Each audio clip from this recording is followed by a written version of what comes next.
சரி, நான் அந்த படத்தை நடிக்க வைக்கிறதுக்கு ஏதோ சொல்கிறாரு போயிருக்குன்னு நினச்சேன். தென் ரிசர்ச் பேப்பர்ஸ்லாம் இருக்குன்னு சொல்லி ஒரு 300 பேஜஸ்க்கு ரிசர்ச் பேப்பர்ஸ்லாம் வச்சுருந்தார். 172வது படம் நினைக்கிறேன் மிஸ்டர் எக்ஸு. அப்படி இருக்கும்போது பல படங்கள், பல கதாபாத்திரங்கள், தாத்தா வேஷம் தான் போடல, அதுவும் போட்டிருக்கேன். ஆனால் இது ஒரு வித்தியாசமான ரோல். ஏன்னா மனு என்ன நினச்சிருக்காரு, வயசாகிடுச்சு, இவர் வயசாக காமிக்கணுன்றதுக்காக வெள்ளை முடி வெள்ளை தாடிலாம் கொடுத்து அவருடைய ஆசையை தீர்த்திட்டான்னு வச்சுக்கோங்க.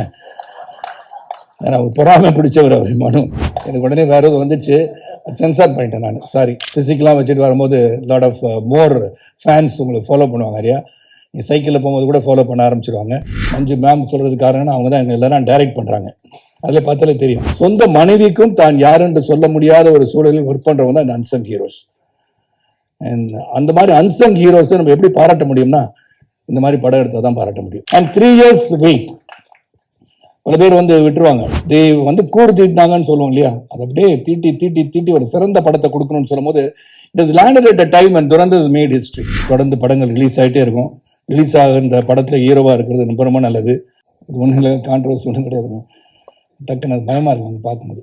ஸோ இந்த படம் April 17 ரிலீஸ் ஆக போகுது. இந்த படத்தை பற்றி few words I like to say. ஏன்னா இது அவசியம் நினைக்கிறேன். இப்போ அவங்க பேர் தெரியல, அஃப்கோர்ஸ் ஃபாதர்ஸ் மிலிட்ரி ஆஃபீஸர்னு சொன்னாங்க. Really proud to be fighting for the country and being patriotic. இதில் என்ன, இது வந்து ஒரு பேஸ்ட் ஆன் ட்ரூ ஈவெண்ட்ஸ்ன்னு சொல்லலாம். அதுக்கு வந்து இந்த கதையை சொல்ல மனு என்னை வந்து பார்க்கும்போது அவர் சொன்னார், ஒரு நேரம் சொன்னார், கதை சொன்னார். நான் சொன்னேன், நான் என்ன பண்ணுறேன் இந்த படத்துலன்னு சொல்லும் போது ஒரு பேஸ்ட் ஆன் ட்ரூ ஈவெண்ட்ஸாக 1965 ஒரு நியூக்ளியர் டிவைஸ் காட் லாஸ்ட் அப்படிலாம் சொன்னார். கேட்கும்போது அது சுற்றுறார் போல இருக்கு. சரி, நான் அந்த படத்தை நடிக்க வைக்கிறதுக்கு ஏதோ சொல்கிறாரு போயிருக்குன்னு நினச்சேன். தென் ரிசர்ச் பேப்பர்ஸ்லாம் இருக்குன்னு சொல்லி ஒரு 300 பேஜஸ்க்கு ரிசர்ச் பேப்பர்ஸ்லாம் வச்சுருந்தார். அது ஒரு 2-3 பக்கம் பார்த்தோன்னே சொன்னேன், yes Manu, I think is lot of work on this, research has gone into it, like Prasanna said. ஏன்னா அது வந்து ஒரு பக்கம் நான் நிறைய படம் நடிச்சுட்டேன். நான் வந்து 172வது படம் நினைக்கிறேன் மிஸ்டர் எக்ஸு. அப்படி இருக்கும்போது பல படங்கள், பல கதாபாத்திரங்கள், தாத்தா வேஷம் தான் போடல, அதுவும் போட்டிருக்கேன். ஆனால் இது ஒரு வித்தியாசமான ரோல். ஏன்னா மனு என்ன நினச்சிருக்காரு, வயசாகிடுச்சு, இவர் வயசாக காமிக்கணுன்றதுக்காக வெள்ளை முடி வெள்ளை தாடிலாம் கொடுத்து அவருடைய ஆசையை தீர்த்திட்டான்னு வச்சுக்கோங்க. ஏன்னா ஒரு பொறாமை பிடிச்சவர் அவர் மனு. நான் வந்து பார்த்தோன்னா 4-5 கேர்ள்ஸோட உட்காந்த உடனே, சார் ஏன் சார் இங்கே உட்காந்துருக்கீங்க, அங்கே ஆரியா வருவார். நாங்கள் சார் ஆரியா ஏதோ வருவார் சார், நான் அவங்க உட்காந்துக்கிறேன் சார்னு சொல்லி அவருக்கு பர்மிஷன் கேட்டு உட்காந்துட்டேன் நான். ஸோ இந்த படப்பிடிப்பை பற்றி சொல்லணும். இந்த பேசிக்கலி இங்கே வந்து அவங்க துரந்தரை பற்றி மென்ஷன் பண்ணாங்க. ஸோ இதில் lot of unsung heroes to protect the country.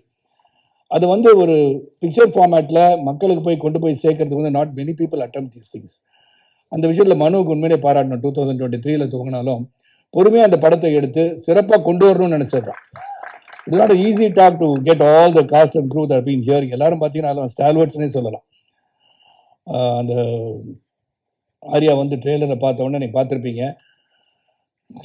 வேண்டாம், இந்த வேண்டாம் ஆரியா, நான் வேற எங்கேயும் சொல்கிறேன். நான் இல்லை, எனக்கு உடனே வேற எதுவும் வந்துச்சு, சென்சார் பண்ணிட்டேன் நான். சாரி. ஏன்னா அது மாதிரி ஃபிசிக்கெலாம் வச்சுட்டு வரும்போது லாட் ஆஃப் மோர் ஃபேன்ஸ் உங்களுக்கு ஃபாலோ பண்ணுவாங்க நிறையா. நீ சைக்கிளில் போகும்போது கூட ஃபாலோ பண்ண ஆரம்பிச்சிருவாங்க. So it's really looking good. That's what it shows the dedication of artist. The actors வந்து மெனக்கடல் ஒன்று இருக்கு இல்லையா. இந்த கதாபாத்திரம் என்னன்னு சொல்லி மனு சொன்ன உடனே I think Arya's put a lot of efforts and so with Gautham Karthik. இன்னைக்கு என்னுடைய 40 ஆண்டு காலம் என்னுடன் பயணிக்கிற ஒரு சகோதரர் வந்து, ஆனால் இது வந்து கார்த்திக் சாரோட பையன் தானே கேட்டார். ஏன் அப்படின்னா, இந்த படத்தில் வித்தியாசமாக தெரியறாரு. இந்த படத்தில் ஒரு வித்தியாசமாக தான் இருக்காரு, வித்தியாசமாக நடிச்சிருக்காருன்னு சொன்னேன். All the other girls here, துல்லியா அண்ட் தென் மஞ்சு மேம் சொல்கிறது காரணம்னா அவங்க தான் எங்கள் எல்லாரும் டைரக்ட் பண்ணுறாங்க. அதில் பார்த்தாலே தெரியும், தே ஆர் த பீப்புள் அப்படின்னு சொல்லி எங்களுக்கு வந்து ஆர்டர் போட்டு அனுப்புகிறாங்க. அது ஒன்று. Then the captain of the ship Manu and dedicated person சொல்லிட்டேன். அண்ட் கேமராமேன் பற்றி சொல்லிட்டேன், திபு டன் கிரேட் ஜாப், மாற்று கருத்தே கிடையாது. இது என்னன்னா, அந்த பியூட்டி ஆஃப் சச் ஃபிலிம்ஸ், நிறைய பேர் வந்து வாருக்கு போகிறாங்க, வராங்க, ஒரு நாட்டை காப்பாற்றுறாங்க. அவங்க வந்து பரம்வீர் சக்ரா, வீர் சக்ரா எல்லாம் கிடச்சி பாராட்டப்படுவாங்க. ஆனால் அவங்களையும் மீறி பல பேர் இந்த நாட்டை பாதுகாக்காத பல நாடுகளில் இருந்து இந்த நாட்டை வந்து ப்ரொடெக்ட் பண்ணுறது, ஒர்க் பண்ணுறவங்க வெளியே தெரியாது. ஏன்னா அவங்க சொல்லவும் முடியாது. There are people who gather intelligence, they try to see what is happening, என்ன நடக்க போகுது இந்தியாவிலேயே இல்லை மற்ற நாடுகள் என்ன நடக்க போகுதுன்னு வந்து துல்லியமாக வந்து கணிச்சு அதை உலகத்துக்கு கொண்டு வந்து அவங்க கவர்மெண்ட்டுக்கு சொல்லக்கூடிய அளவில் இருந்தால் கூட சொந்த மனைவிக்கும் தான் யார் என்று சொல்ல முடியாத ஒரு சூழலில் ஒர்க் பண்றவங்க தான் இந்த அன்சங் ஹீரோஸ். அந்த மாதிரி அன்சங் ஹீரோஸை நம்ம எப்படி பாராட்ட முடியும்னா இந்த மாதிரி படம் எடுத்தால் தான் பாராட்ட முடியும். So what has happen, what good have happen, இதுக்கு எப்படிலாம் அவங்க வந்து போராடிட்டு இருக்காங்க, மெனக்கட்டு இருக்காங்கன்னு சொல்லும் போது உண்மையிலே it's a tough movie to take and Manu has handled it really well தான் சொல்லணும். ஏன்னா அசர்பைஜான்லாம் ஷூட்டிங் போகும்போது it was really difficult and single ஷாட்டில் தான் எல்லாம் எடுத்தோம் சில ஆக்ஷன் சீன்ஸ். ஆர்யா கூட சொன்னா, சார் பிரமாதம் சொல்லி போடணும். என்ன பிரமாதம் ஆர்யான்னு கேட்டேன். பிரமாதம் ஆச்சு சார் அந்த ஃபைட் அப்படின்னாரு. ஆனால் படத்தில் ஃபுல்லாக வைக்க முடியாதுன்னு நான் நினைக்கிறேன். ஏன்னா எல்லாருமே ஃபுல் ஷாட் வச்சோம்னா அது வரும்னு நினச்சி போய் பார்த்து நானும் பல பேர்கிட்ட சொல்லிட்டு அவ்வளோ இருக்கா அதோட ஆக்ஷன் இருக்கும். So it's a very interesting film. நல்ல கோர்வையாக நீங்கள் பார்த்தீங்க. இந்த அமௌண்ட் ஆஃப் மணி ஸ்பெண்ட் இந்த ஸ்கேலுக்கு when you take a project like this, அதுக்கு வந்து ஒரு தயாரிப்பாளர் தைரியமாக இருக்கணும். ஏன்னா இந்த ஸ்கேலில் இந்த படத்தை எடுக்கிறதுக்கு வந்து மனுவுக்கு சப்போர்ட்டாக இருந்த தயாரிப்பாளர் உண்மையிலே நான் பாராட்டு தெரிவிச்சுக்கிறேன். that is really really important to support such a film and 3 years wait. பல பேர் வந்து விட்டுருவாங்க. இதில் வந்து வேற எந்த ப்ராப்ளம் கிடையாது. தே வந்து கூடு தீட்டினாங்கன்னு சொல்லுவோம் இல்லையா, அது அப்படியே தீட்டி ஒரு சிறந்த படத்தை கொடுக்கணும்னு சொல்லும் போது it is landed at a time and Durandhar is made history. So அப்போ இந்த மாதிரி படங்கள் வரணும்னு நினைக்கிறவங்களுக்கு இது வந்து உண்மையிலே வரப்பிரசாதமாக இருக்கும்னு நம்பிக்கை எனக்கு இருக்கு. And Manu, thank you for giving me this opportunity to work along with you and Arya and Gautham. கார்த்திகோட நடிச்சிருக்கேன். கௌதம் கூட நடிக்கிற வாய்ப்பு எனக்கு ஏற்கனவே இன்னொரு படம் வெயிட்டிங் இந்த லைன் தட் ஆல்சோ ரிலீஸ் சூன்.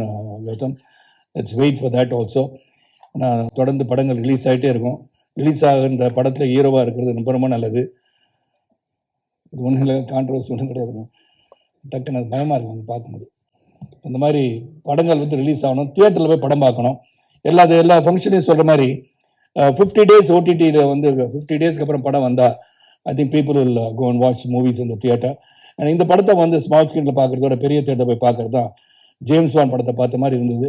எனக்கே எப்படி இருந்துச்சுன்னா நார்மல் ஆடியன்ஸுக்கு எப்படி இருக்குன்னு பார்த்துக்கோங்க. Really well done and I wish பத்திரிகை சகோதரர்களும் ஊடக நண்பர்களும் இதை சிறப்பாக எடுத்து சென்று மக்களை வந்து April 17 முதல் பார்க்கணும்னு சொல்லணும். எனக்கு முன்னாடி ஒரு பத்திரிகை சகோதரர் சொன்னார், சார் April 17 போய் பாருங்கன்னா அன்னைக்கு தியேட்டர் ஃபுல் ஆகிடும் சார், எப்படி சார் அன்னைக்கே போய் பார்க்க முடியினாரு. சரி 18 போய் பாருங்க, 19 போய் பாருங்கன்னு. So from April 17 go and watch this movie இந்த தியேட்டர். மிஸ்டர் எக்ஸ் யாரு, அது என்ன பண்ணியிருக்காரு, எவ்வளோ காதல் காட்சி இருந்தது, அந்த மிஸ்டர் எக்ஸ் யாரு, இதெல்லாம் வந்து April 17 உங்களுக்கு கண்டிப்பாக தெரியும். And it's great effort. And இந்த மாதிரி ஒரு அன்சங் ஹீரோஸை வெளியே கொண்டு வந்த இந்த தயாரிப்பாளர்களுக்கும் the entire crew for working so hard in this project. அந்த மெனக்கடலுக்கு இந்த படம் வெற்றி பெற வேண்டும் என்று கேட்டுக்கொண்டு எல்லாம் உள்ள இறைவனை வேண்டி நல்லது நடக்கட்டும் என்று சொல்லி ஜாதி மத மொழிபேதமற்ற புதிய சமுதாயத்தை உருவாக பாடுவென கேட்டுக்கொண்டு விடைபெறுகின்றேன். நன்றி, வணக்கம்.